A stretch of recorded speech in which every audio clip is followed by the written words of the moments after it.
Yeah, today is October the 5th, 2013. We're fortunate to be in the Kingston Museum, which is operated by the Kingston Women's History Club. They've assembled and they maintain these displays that you see. We're fortunate to have two members of the Kingston Women's History Club with us, Nettie Holt, who is the current president, and Hilda Moore. These ladies have been instrumental in maintaining the programs of the Kingston Women's History Club, such as the veterans, the Confederate memorial services. I'm Larry Posey, and I was born on February 21st, 1936 in Cassville. I was delivered by a Dr. Ellis. I grew up mainly in the area around Mount Pisgah Church. That's my earliest childhood memories. And one thing I remember about growing up down there is a big cotton field. From Mount Pisgah Church down to Two Run Creek Bridge, there's a large open field on the right side. And this was during World War II. There's a big cotton field, and we were able to pick cotton down there during the late fall. School would let us out for a month or so to bring the crops in at that time. And those rows were so long. But we managed to make enough money out of that cotton field to buy shoes and long pants. During the fall, it was really chilly to go barefooted to school and to wear short pants. And I remember one morning, it was chilly, and we were standing around the big pot-bellied stove waiting for the class to start. And there was one fella, he was barefooted, most of us barefooted, standing around that stove. And we all had calluses on our feet that grew during the summer months. And it was a coal that popped out of the stove, and this fellow inadvertently stepped on it. And it was about 15, 20 seconds before he felt the pain from that coal burning through those calluses. But that's kind of what it was like in the war days in the rural Bartow County. Another incident that I remember on the east side of Kingston is going into the old Gold Dome courthouse. And I don't know what the occasion was, but walking in those doors from the parking lot, opening up these big doors, there were two smaller doors, one on the right and one on the left. And above the one on the right, it said white. And above the door on the left, there was a sign that says colored. Now recently, coming back to the area, I went back into the old Gold Dome courthouse. It's empty now, of course, except for the Eddie Valley Historical Society's offices in there. And the doors were not, the entrance doors were not as tall, not as big, not as heavy. But those two little rooms on the right and left were still there. But this time, the sign on the right said women, and the one on the left said men. And I wondered, well, what's in those rooms? And so I opened up the men, and it was a little small, tiny bathroom, just one commode was there. And I was intrigued to see what the women's bathroom looked like. Opened it up, and it was larger. And it had a commode, but it had a sink for running water. And for some reason, those comparisons stuck with me for a long time. We, after World War II, we moved to Kingston. My grandmother's always lived here in Kingston. Her name was Pauline Vinson, and she was married to Harold Vinson, who worked on the railroad, as most people in Kingston did at that time. In Kingston, we were delivery boys for the paper. We'd picked our papers up at Max Andrews Station, Philly Station, which is on the northeast corner of Shaw Street and 293. The truck would come from Atlanta and dump them out in the morning, and that was Atlanta Constitution. we would, my brother and I would take the papers from there, and then before school, after school, we would come in and pick up the Atlanta Journal. The Atlanta Journal truck would dump them at the same place. And I was relating to these ladies here a few minutes ago about an incident with Miss Lula Roper. She lived down across from the Baptist church, and there was a fire in her house. But she still lived in it. The door was broken down by the fireman who went in to put it out. And she never repaired the door. She just propped it up. And as I was collecting for the paper, she would always hand her arm out and give me the money. And she would always say, "Don't look in here. I'm taking a bath and I don't have any clothes on." So, but she was quite a lady, and I'm hoping that Hilda can tell us more about Miss Lula Roper. Now I graduated from the Kingston Elementary School, from the old brick school. It was down near the ball field right now. It was torn down, and I think Nettie, as I recall from our discussion, went to the Kingston Elementary School, the new one that was built up on Martin Circle.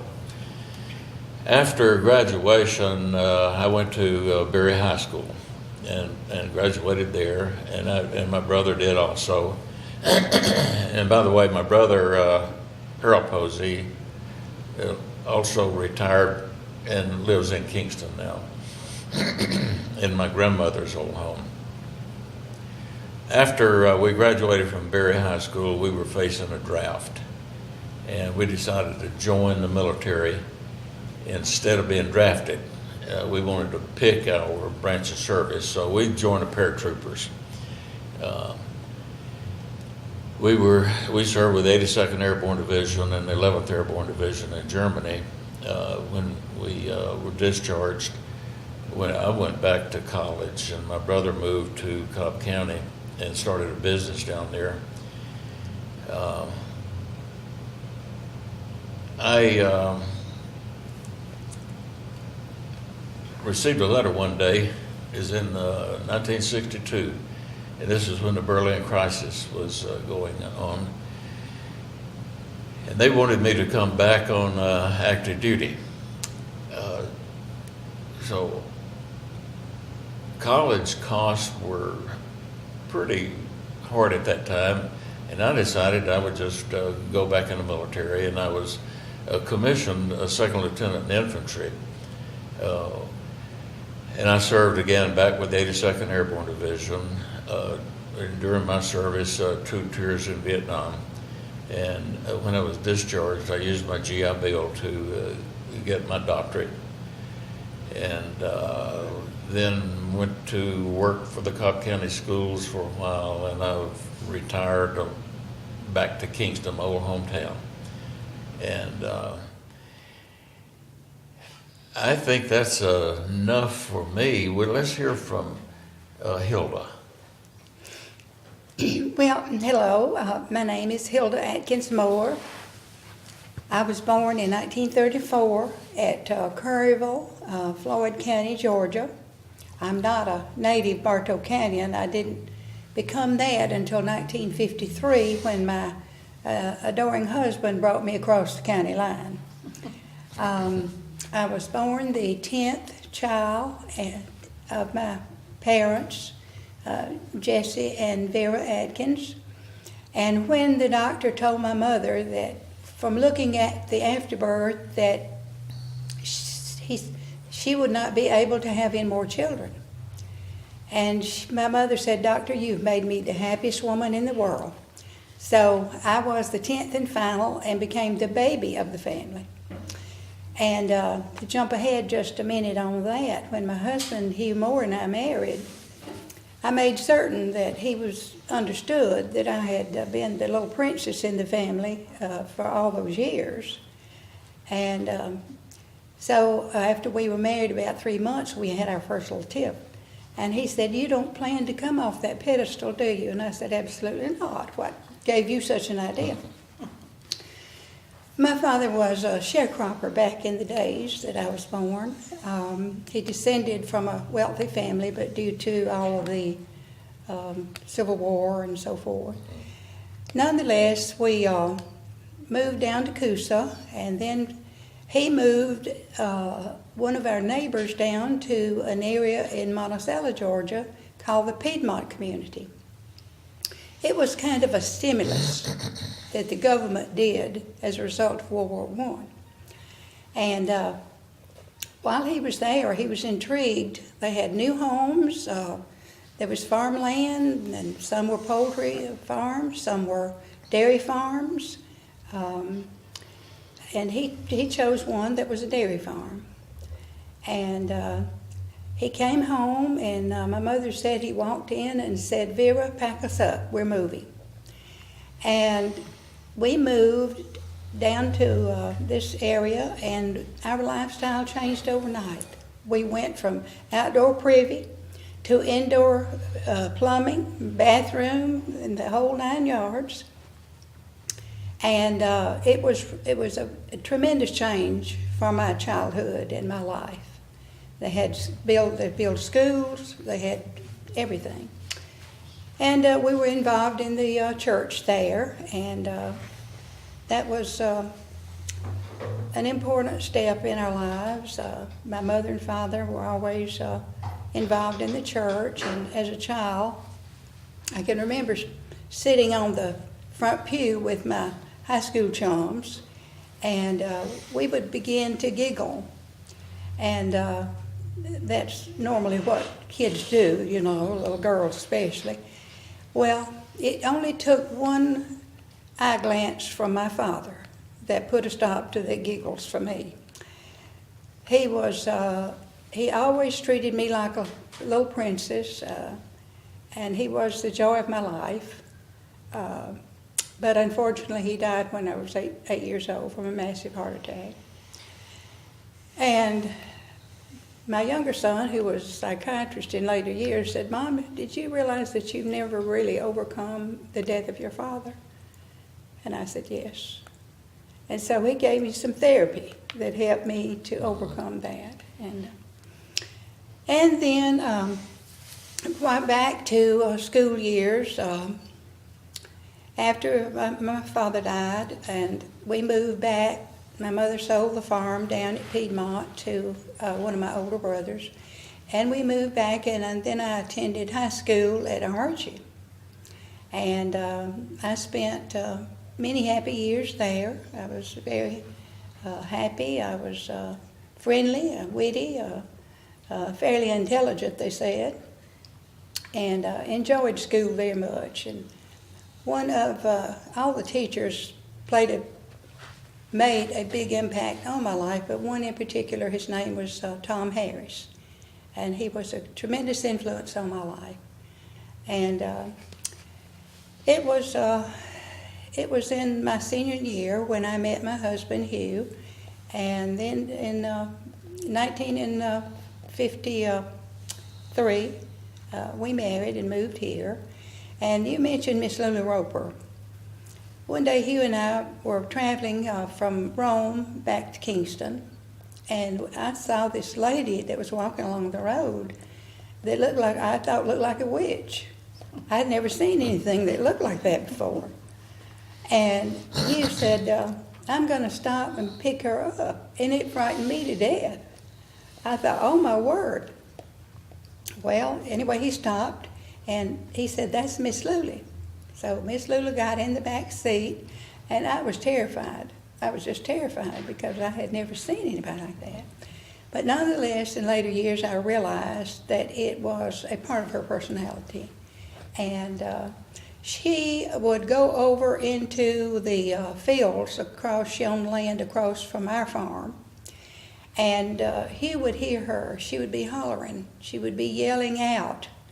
And I'd say, "Well, what is that noise?" And he said, "That's Miss Lula. She's making her presence known." And his mother, Hugh's mother, was a good cook and always cooked for a large family. And Miss Lully wanted lunch brought to her every day. And my husband was the one that had the privilege of taking that over to Miss Lully.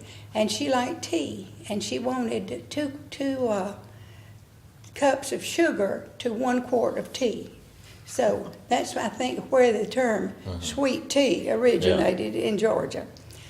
My husband and I had a happy life. I was raised as a farm girl, so going into farm life was not anything unusual for me.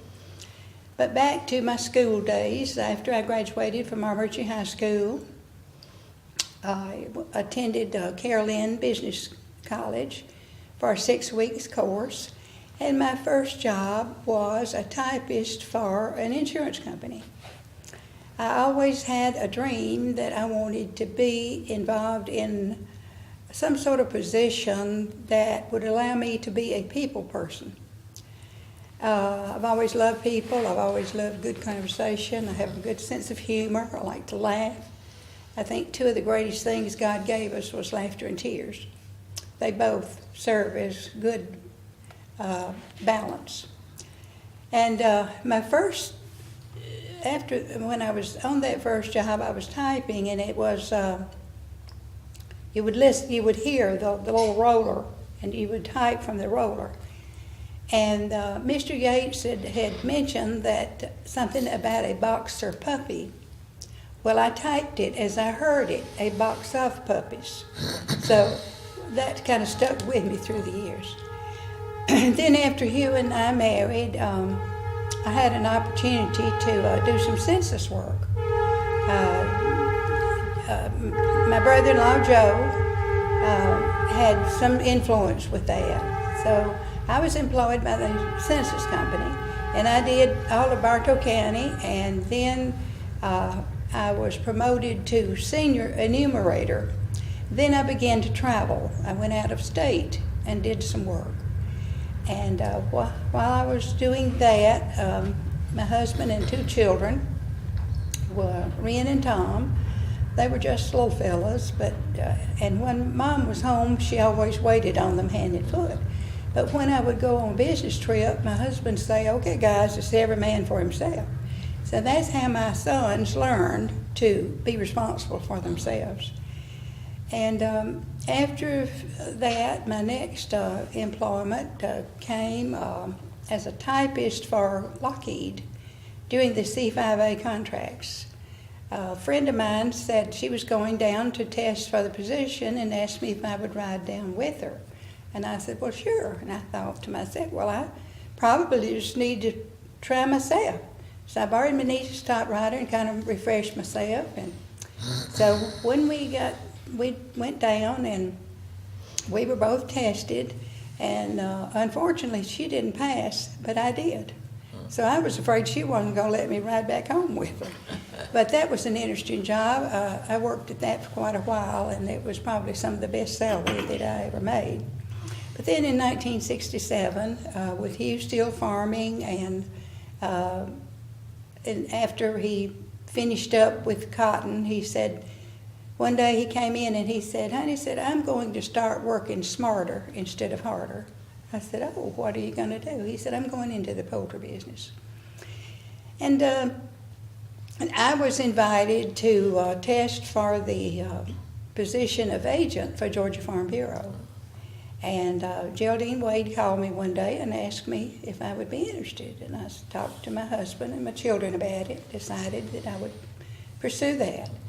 So I worked with that insurance company for almost 25 years. And our children attended Kingston Elementary School, and they were good students, and fortunately they received scholarship to attend Arlington School in Rome, beginning in their, I guess that would be their freshman year. And Ren made a good student. He had to board the first 2 years because of the requirement of the school. But that was really good for him. And And then he graduated. Well, he graduated in '72, and then but Tom started when at his freshman year, 3 years later, and then he graduated in '75. And they both were good students. And Ren he received a scholarship to Georgia Tech, and he majored in girls fraternity and football while he was there. And so in later years, he transferred to the University of Georgia, and he decided that he didn't want to become an engineer after all. He wanted to be a people person. So he was involved in the dairy project, dairy science project. That was his subject, and he was doing real well. And due to that course of study, he was chosen as one of 3 to attend to participate in a dairy judging project out in Anaheim, California. And while he was there, unfortunately, he slipped on a swimming pool slide, and he sustained a head injury, and he suffered a bilateral subdural hematoma, and he was in a vegetative state for almost 16 years. And our younger son, after he finished Arlington, he went to Vanderbilt, and he finished that. Then he went to medical school at Emory, and then he did his residency at NYU in New York. And then he was in practice, and he became ill, and he passed. So my sons died, one in 1993 and one in 1994, which was the heartbreak of my life. But my husband and I carried on, and we were very involved in our church, and participated and supported that, and we're just very happy, and a lot of friends here, and Kingston became very important to me, and the friendships, and Hugh's family, and Nettie, of course, a niece. She's more like a daughter to me now than she is a niece, because she's very special, and she keeps me out of trouble a lot of times. Yeah. Or vice versa. Well, Hilda, yeah, I don't mean to interrupt, but my aunt, Edna Saylor Tootie, Yes. took care of your son while he was Yes. sick, and she thought a lot of you. Now, you've been involved in really deeply involved with the Kingston Methodist Church. That's correct. And can you tell us some of your challenges there? Well, first of all, Hugh's great-grandfather co-founded the church in 1845. He and Major Woolley co-founded the church, and it was first built down on Conisee Creek. And then later on, after some changes were made in the conference, the church was moving into Kingston. And it was built up where Jack Jolly's home, up around the curve. It was there for a while. Then 1906, it was built here at the current church. And after Hugh and I had been married for a while, he said, "Honey, I want us to get started church." And I said, "Well, I want to get started church because I had always been involved in the church." And he said, "Well, I want us to go to the Methodist church." And I said, "Well, that's fine," because his family was connected with the Methodist church. So I have participated, and I've been the chairman of trustees for more years than I can count. But church has been very important to our family. And during the time that my children were young and we were in church, it was such happy times. When one of the incidents that kind of stands out, when Ren was about 3 or 4 years old, we was during the preaching service, and he was standing up on the pew, and the pastor was preaching, and all of a sudden back in those days, I guess it was appropriate, but he said, "I just don't believe in women wearing shorts, do you?" And Ren screamed out, "No!" And well, of course, that disrupted the service, and the pastor quickly closed out on the service. But the church has been very meaningful to us, and it's something that we've felt like was an important part of our lives, and in spite of the heartache and the challenges that I have faced, the church has been there for me, and I trust in our God, and I'm a Christian, believe in the fullness of the Holy Spirit, and I think that's really the thing that has carried me through. Mm-hmm. Well, Helen, you were instrumental in some repairs on the church. It's an old building, and it requires a lot of repairs. And tell us about the steeple or the church bells. Well, the steeple and the bells. Well, the bell was donated.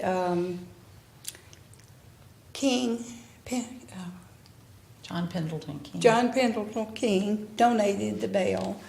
The church was spared during the Civil War, originally, but back to the.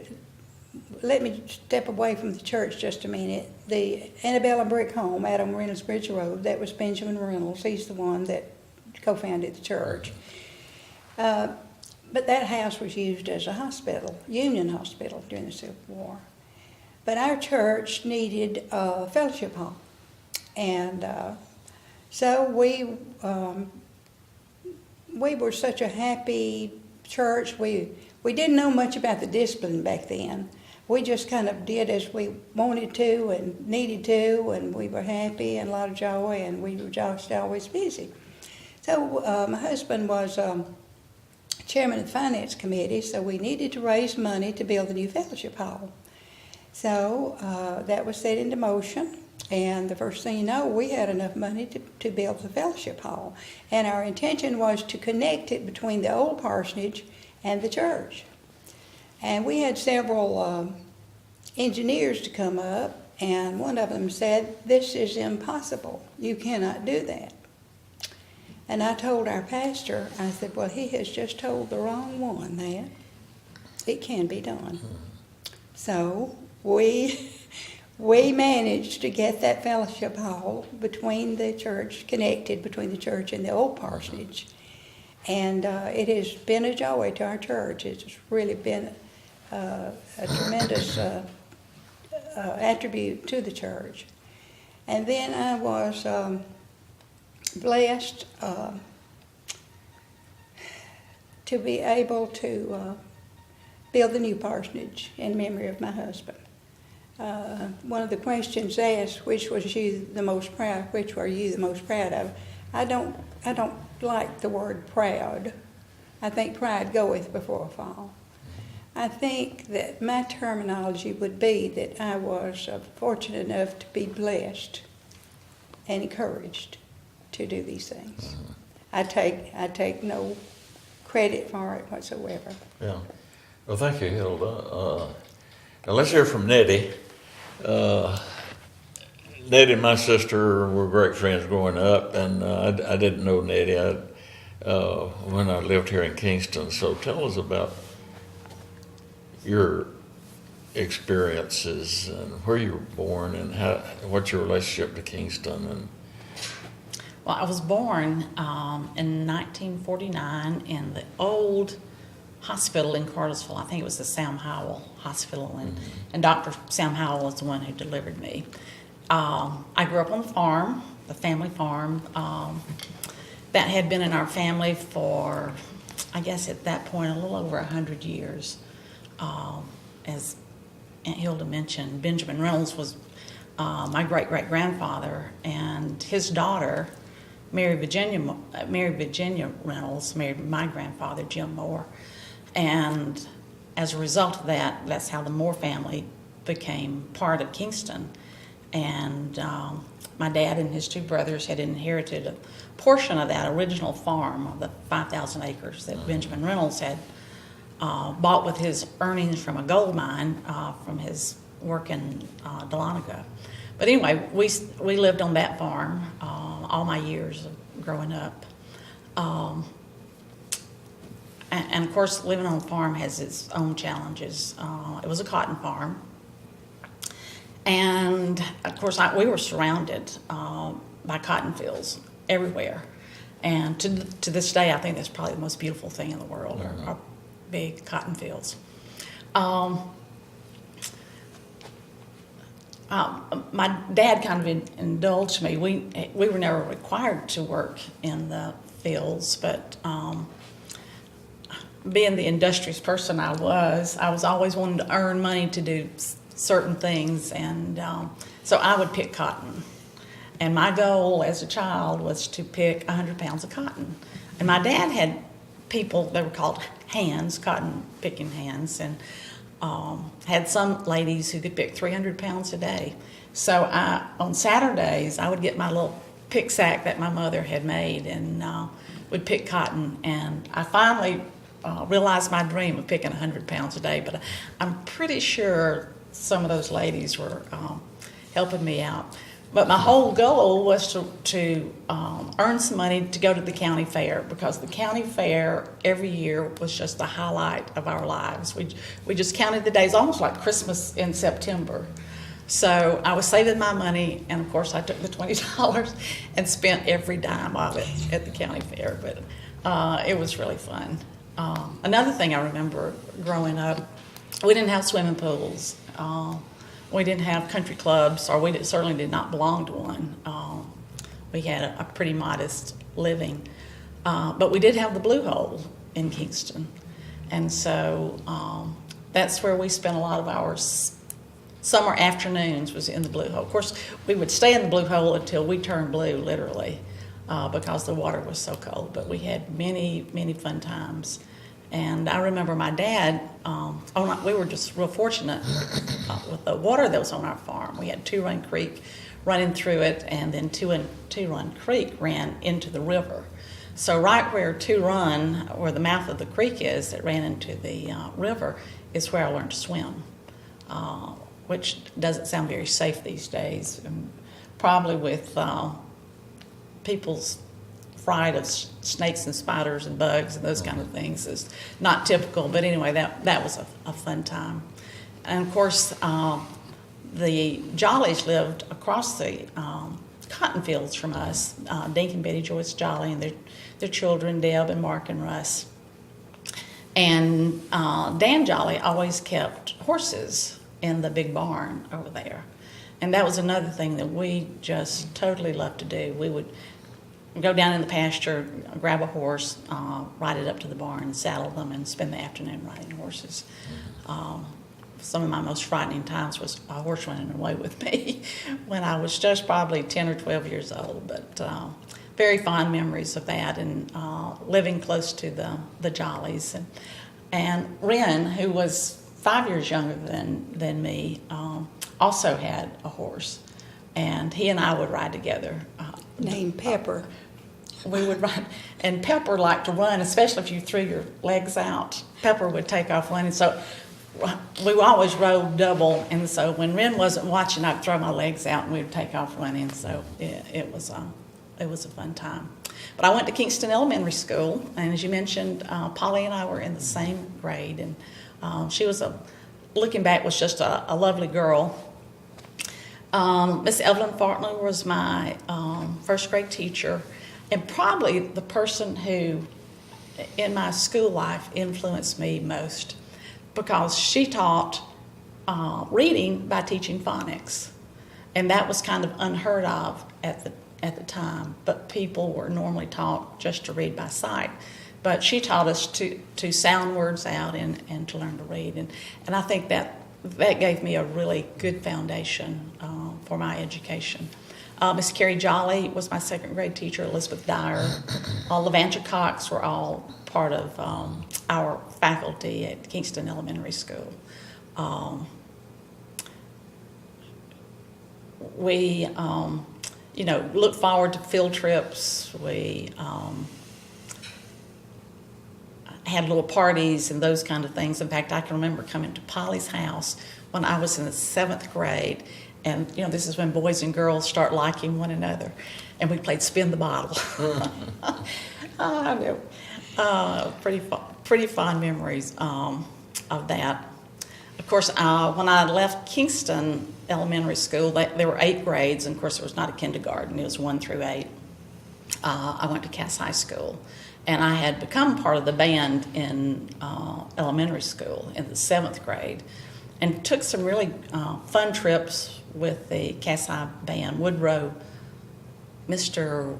Woodley was the band director at that time, and he was pretty much a taskmaster, but he also produced a very good band. So I enjoyed being in the band all through high school. I was a majorette the last couple of years. I was not a very good one, looking back, but we had a good time.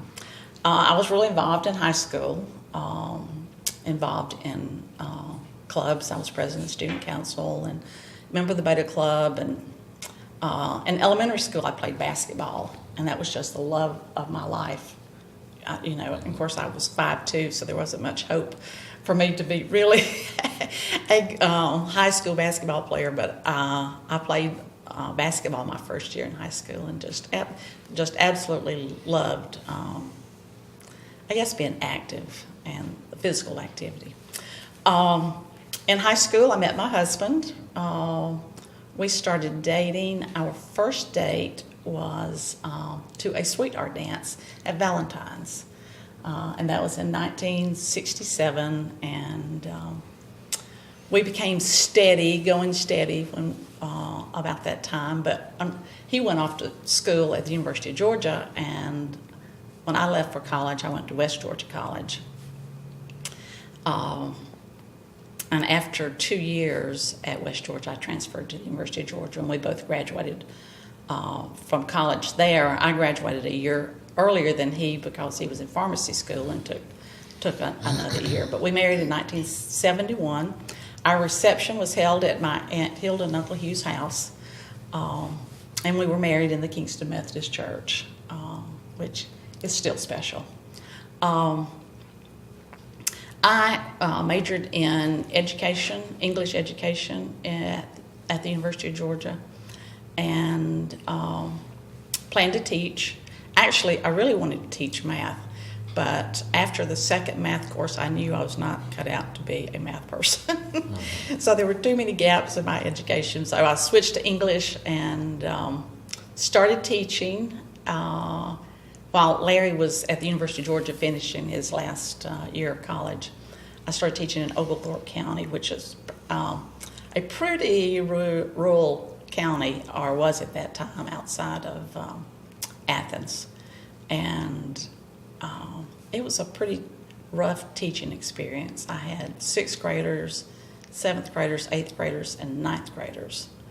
And this was before class sizes were really dictated, and we had about 40 students in every class, which really kind of, with 40 students, it just almost turns into a babysitting kind of thing. But, every day I would teach I would just teach my heart out and come home at night and tear up my lesson plans and cry a lot and start over and make new lesson plans to make it more interesting. And, of course, I'd do the same thing the next night. And in the meantime, Larry finished his degree in pharmacy, and we got ready to move back to Bartow County, and came back home. But at the end of that year, or during that year, I said, I will starve before I teach another year. Well, I was wrong. We came to Bartow County, and I went back to my old high school, Cass High School, and taught there for the next 11 years.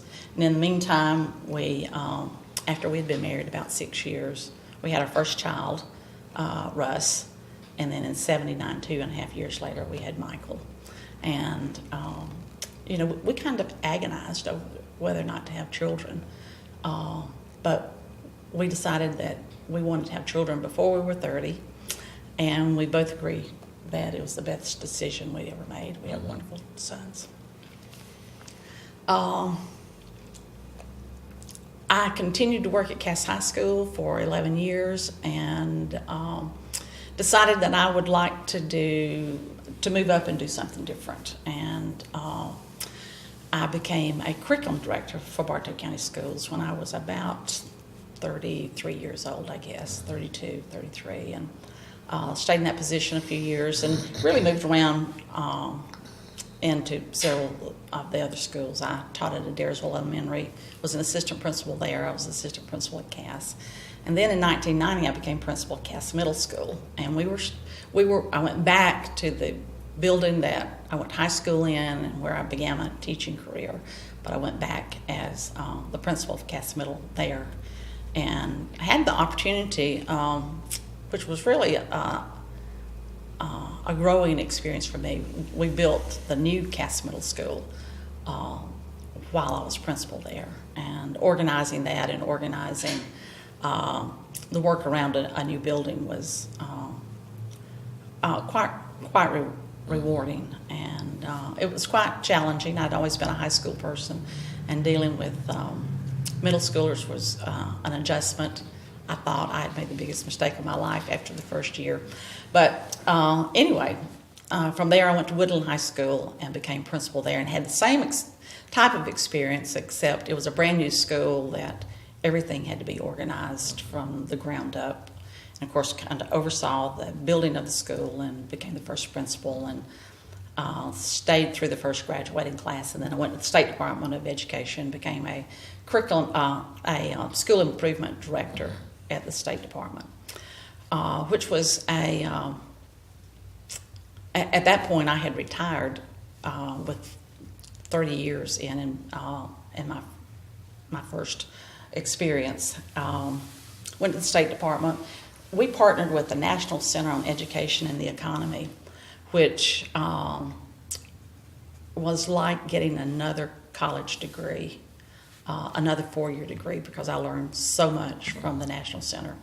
And we did a lot of good things throughout the state of improving education in the state of Georgia. Many of those things are still in place today, and I still run into people that we worked with 165 different schools on school improvement and saw some great gains during that time.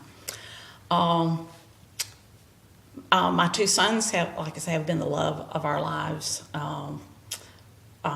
Russ graduated in 95 and went to Mercer University. Michael graduated in 97, went to the University of Georgia. When Michael was in high school, he's always been interested in the military, and he received an appointment to West Point while he was in high school. But during an interview, they came to our house and talked to Michael about his goals of being in the military and asked if he planned to make the military his career. And he said, "Mom, they're going to ask me this. What do I tell them?" I said, "Well, they say that honesty is the best policy, so I would stick with what do you plan to do? Do you plan to make it your career?" He says, "No." I said, "Well, then you need to be truthful about it." And as a result of that, even though he had a congressional appointment, he was not accepted at West Point. Mm-hmm. And I think it was certainly a disappointment for him. But I said, when God closes the door, he opens the window. And I think there's great things for you to do in this world. And when he got out of college, he majored in bioengineering, but he said, "I want to be a Navy SEAL, and I'll have to train." So he trained to become a Navy SEAL and did indeed become a Navy SEAL and was in the Navy for 7 years as a SEAL. My older son graduated from Mercer with a finance and business degree, and worked with my husband as a pharmacy tech and as a business person in our pharmacy business. Well, he decided that he wanted to be a Navy SEAL as well, and he went through the training.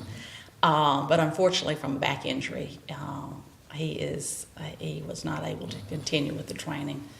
But he's still in the Navy now. He is an acoustical engineer on a sub hunter, a P-3 Orion, and will be deployed in November for 7 months. And his plans are to leave the military. But in the meantime, I got the wish of my life, and that was a granddaughter. Having two sons and two pretty much confirmed bachelors. Luckily, Russ married a local girl, Ashley Fenimore, and we have a granddaughter who's 18 months old. And so life couldn't be happier.